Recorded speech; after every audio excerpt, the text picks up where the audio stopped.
Betrayal. I mouthed these principles to enhance my value in the eyes of others, but I was not ready to live up to them. Nor was I ready to be the captain of my ship on the rising seas of abundance. I doubted my ability to manage my growing assets, and in my doubt, I was tossed between fear of loss and desire for more. I could hear the voice of wisdom, but I was bound by the glittering chains of attachment. I needed help. Of the many people who gathered around me as a family of friends, one man's true character was unknown to me. I believed his charm, kindness, and generous gestures. His voice was like a gentle rain in the desert. Often we sat together to share a meal, spiced with stories and jokes, and we laughed together with all the fullness of our hearts. When my load was heavy, he helped carry my burden as a true friend would. More than once during the years I knew him, my tears fell upon his shoulder as he held me like the brother I longed for. I opened my heart and my home to him, but my psychic eyes remained closed.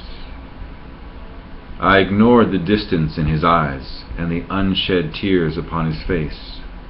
I did not intuit the wound in his heart that kept him in a world far apart. I failed to notice that when we embraced, his hands were searching for a way into my pockets. And while we laughed together, his eyes were scanning my home with a scheme. Behind a mask, he walked proud among the innocent, like a wolf stalking its prey. He was a thief who seduced the charitable with the cunning of a spider weaving its web, and I learned too late that many had been caught in his carefully constructed net of deceit. He claimed that life's luxuries effortlessly followed his proficient ways of managing money, and I made the mistake of accepting his offer to manage mine. After a decade of pouring hours into my dream and watching its beauty begin to unfold, it died. I lost the better part of everything to deception, clever trickery, and futile lawsuits. The blow hit hard. Cold flames of rage erupted from my depths and leapt into the firmament, only to leave ashes in my hearth. I went to the ocean and flayed wild fists against the battalion of waves until hopeless sorrow left me trembling on the shore among the froth. I cried to my soul, "You nurture me with love. Now why, with lies, do you ruin me? You kiss me with generosity and then assault me with cruelty.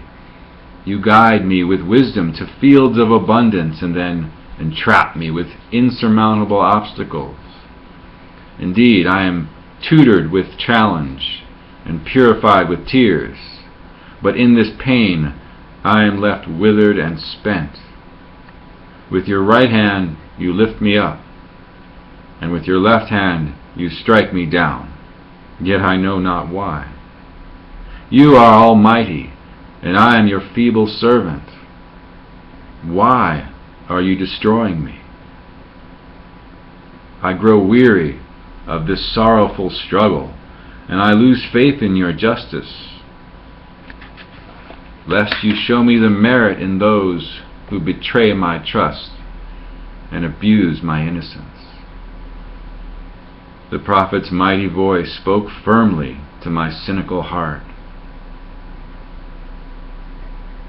You are not absolved of the wrong that is done unto you.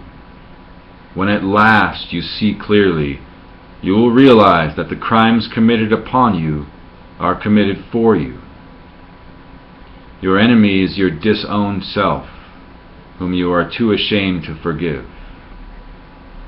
Gaze into your depths, and you shall see his face reflected on your still waters.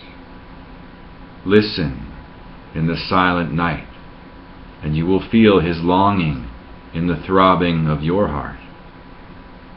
To recognize your soul in the heart of your enemy, this is the birth of true love.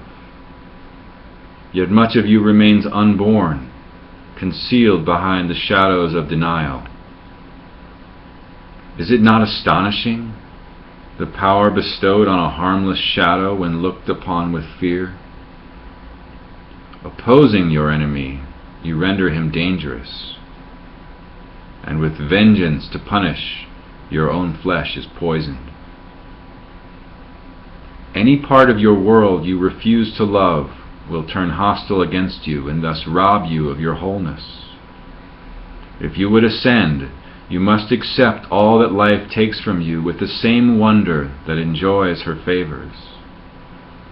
It is impossible to overvalue those whom you look down upon, for they offer priceless lessons. What greater deed can one do for another than play the villain that they may give the most precious gift? You recognize an offender's worth when you empathize with him.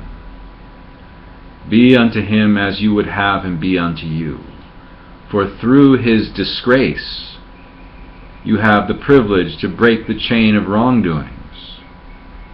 However, in weakness, you accuse another of what you do not accept in yourself, and you pay the price of your denial through the pain of his deeds.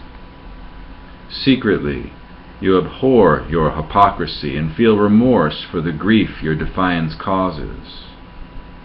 So deftly, you invited a charlatan into your home that you may recognize your worth as it bleeds in his presence.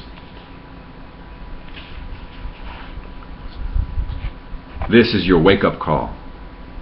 On the eve of your waking up, you must welcome your foe as your friend, for only together shall you ascend. Your antagonist holds up a revealing mirror that reflects elusive keys to your ascension. But spiritual liberation is not for the frail. You must open your heart to the truth that pierces you the deepest.